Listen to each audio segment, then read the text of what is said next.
Et bienvenue dans Tout Terrain, votre magazine sport qui parle de tous les sports comme chaque lundi avec ce soir du golf puisqu'on est ravis de célébrer l'anniversaire du golf de Saint-Omer, la Saint-Omer Golf Club précisément qui est situé à Limbe dans le Pas-de-Calais. Notre invité ce soir, le fondateur propriétaire Jean-Jacques Durand. Bonsoir. Bonsoir. Et merci beaucoup d'être avec nous pour nous accompagner.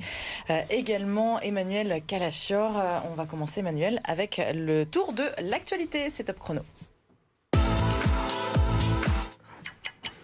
Et retour évidemment sur l'Enduropal du Touquet, Emmanuel, pour commencer. Et 2-3 pour Todd Kellett. Oui, le Britannique a remporté pour la 3e année consécutive la course sur sable qui fêtait ses 50 ans. C'est un peu comme Van Beveren, il avait fait la même chose, 3 années consécutives. Donc vainqueur avec plus de 2 minutes d'avance, il a démontré sa suprématie. Bon, il n'y a pas vraiment eu suspense pendant toute la durée de la compétition. Il lance ainsi parfaitement sa saison puisque le Touquet, c'est la première des 6 manches de la Coupe du Monde. On est ravis également pour le nordiste Milko Potisek qui lui a décroché la 2e place et qui revient quand même de loin parce qu'il avait quand même connu plusieurs blessures pendant un an. Oui, le nordiste, et on l'invite justement à venir ici. Oui, on a il faut envie qu'il de vienne l'avoir dans un prochain lundi pour revenir sur cette belle course. Un mot de tennis aussi.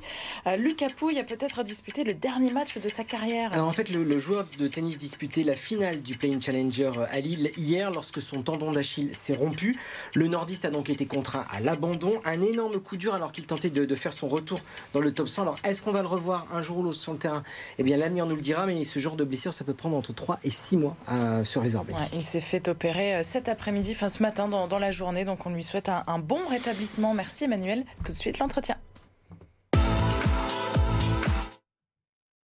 Avec du golf, ce soir nous sommes dans l'Audomarois. On est le 10 février, Jean-Jacques Durand. Est-ce qu'on pratique à cette période de l'année ? À partir du moment où il n'y a pas trop de brouillard, on peut voir où va sa balle, et où il ne pleut pas trop, on pratique. On pratique tout le temps, toute l'année ? Tout le temps. Tout le temps.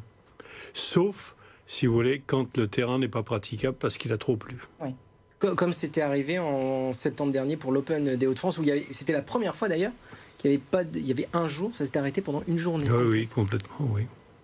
Oui, parce que le gazon gorgé d'eau, c'est juste pas possible. De toute façon, quand les machines ne peuvent pas rentrer sur le terrain pour le tondre, si vous voulez, ça pose des problèmes.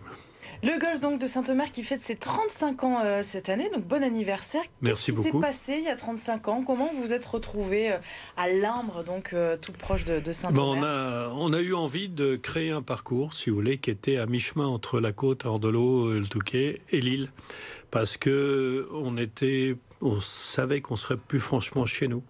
Donc j'ai cherché un terrain et avec des amis, on a décidé de le construire. Et pour finir, comme je pouvais le faire, je l'ai racheté. Et j'ai été désigné comme président et personne ne veut le poste. C'est vrai, oui, parce qu'il y a un président aussi, on va dire. Un président sportif, et une association sportive.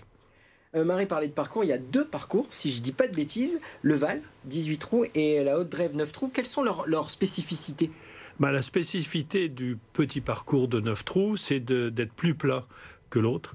Et au niveau qualité, c'est exactement la même chose. Mais simplement, ça permet, si vous voulez, avec des trous plus courts, d'arriver à initier les gens et à pas les dégoûter, parce que le premier, le plus gros, est très technique. On parle justement d'initier les personnes. Ça, c'est intéressant aussi parce qu'on sait que le golf, ça a un coût, les équipements. Et pourtant, vous avez été le premier club à proposer une possibilité aux joueurs de payer un parcours au nombre de trous joués. Oui. Pourquoi est-ce que vous avez voulu ça? C'est une idée de démocratisation? Oui, c'est une idée pour leur dire, écoutez, vous n'allez pas dépenser grand-chose et puis vous allez essayer de vous habituer. Mais le tout, c'est d'arriver à les faire mordre à l'absent. Parce que, si vous voulez, le golf, quand vous avez démarré... on ne peut plus s'arrêter, c'est ça? Ah non, vous mourrez avec. C'est vrai? Comment vous l'expliquez, vous? C'est, je pense, un des rares sports où vous avez tous les éléments en main. Donc, vous ne vous battez pas contre quelqu'un. Au tennis, vous avez quelqu'un plus fort que vous, vous perdez. Tandis que là, tous les éléments, vous les avez. Vous avez la distance, vous avez le vent, vous avez la pente, vous avez tout, la roule. Ça veut dire qu'on a les cartes en main? Vous avez les cartes en main et vous êtes responsable de votre score. Il n'y a personne qui est là pour, je dirais, qui peut dire, de toute façon, je vais le battre. C'est pas sûr. Je crois qu'on peut être classé assez rapidement, dès qu'on commence. On est classé en fonction de, je dirais, des normes de classement. Et là, si vous voulez, vous jouez contre le parcours. Et quand vous jouez mieux que ce que vous devriez faire, votre classement baisse et vous arrivez à être à égalité avec le parcours. Ce qui est le rêve de tout golfeur. Quelle est la pratique du golf dans notre région? Est-ce qu'on a une région de golfeurs et de golfeuses? Alors, Chez nous, un peu plus de 500 personnes à Saint-Omer. Si vous voulez, il y a combien 17, je crois, golf dans les Hauts-de-France. Et il y en a 700 en France. Ah non, pardon, 50 golf dans les Hauts-de-France. 50 golf dans les Hauts-de-France et 31 000 licenciés. Donc c'est quelque chose qui est relativement important.